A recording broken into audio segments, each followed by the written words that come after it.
Our conversation is with Mr. Yuri Alexandrovich Bezmenov. Mr. Bezmenov was born in 1939 in a suburb of Moscow. He was the son of a high-ranking Soviet Army officer. He was educated in the elite schools inside the Soviet Union and became an expert in Indian culture and Indian languages.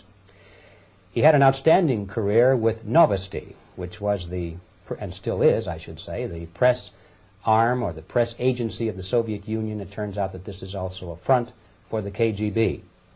He escaped to the West in 1970 after becoming totally disgusted with the Soviet system, and he did this at great risk to his life.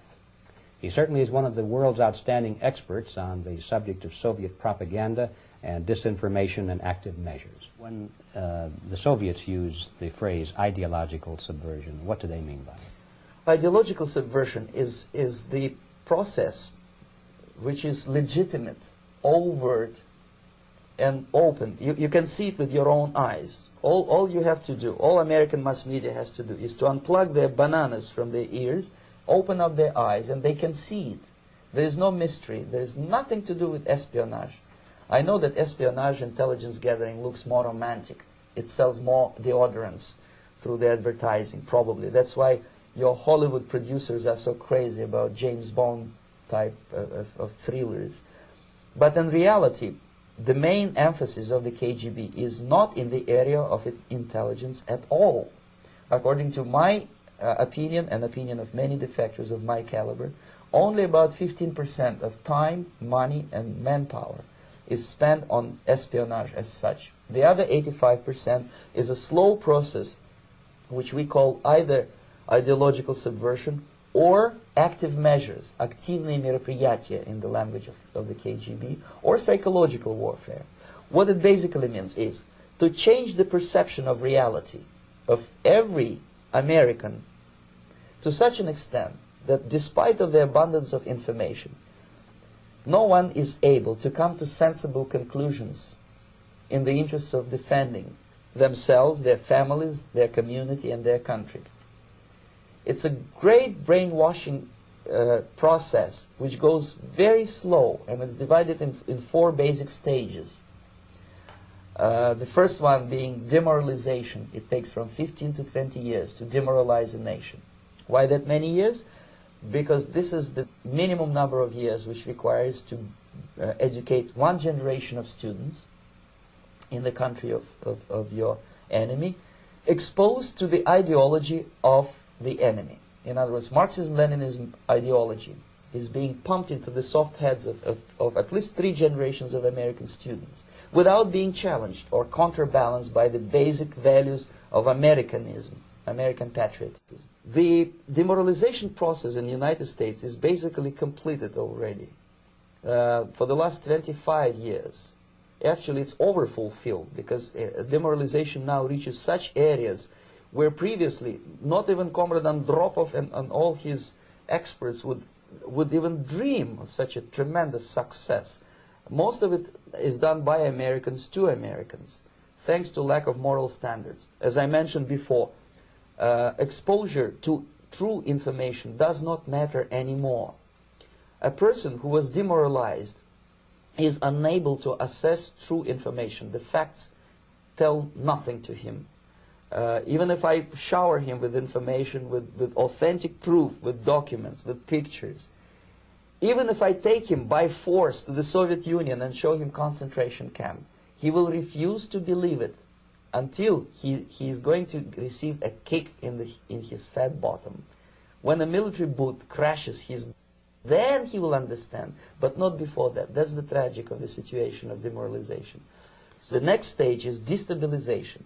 This time, subverter does not care about your ideas and the patterns of your consumption. Whether you eat junk food and get fat and flabby, it doesn't matter anymore.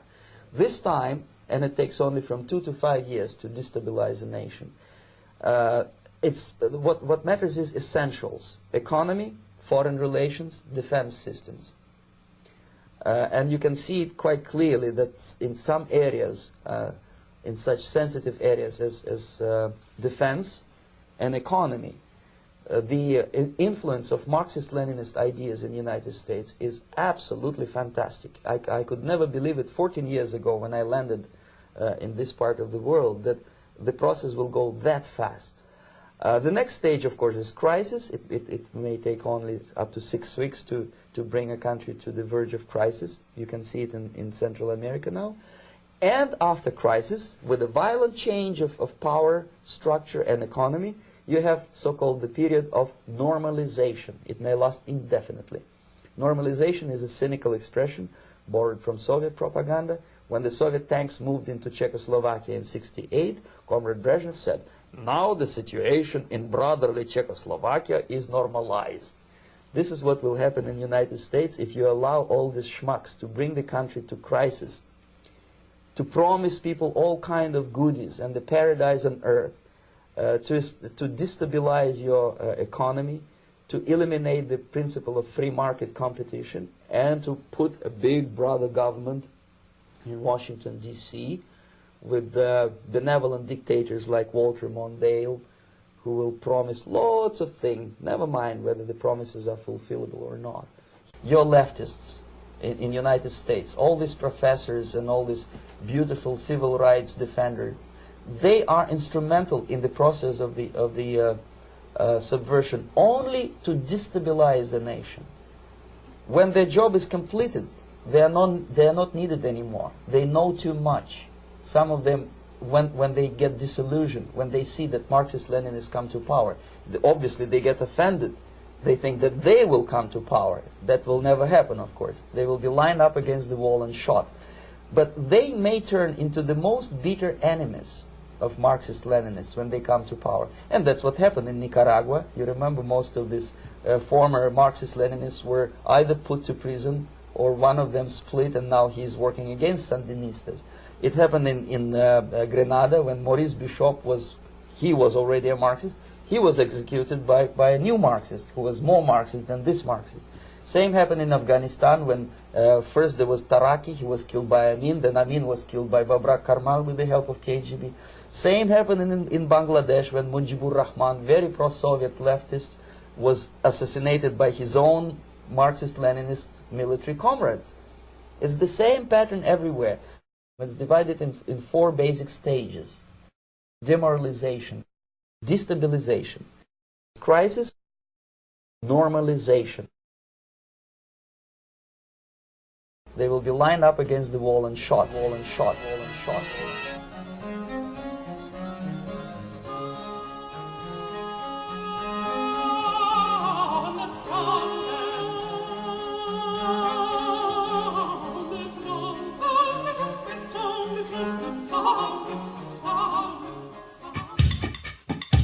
Hey!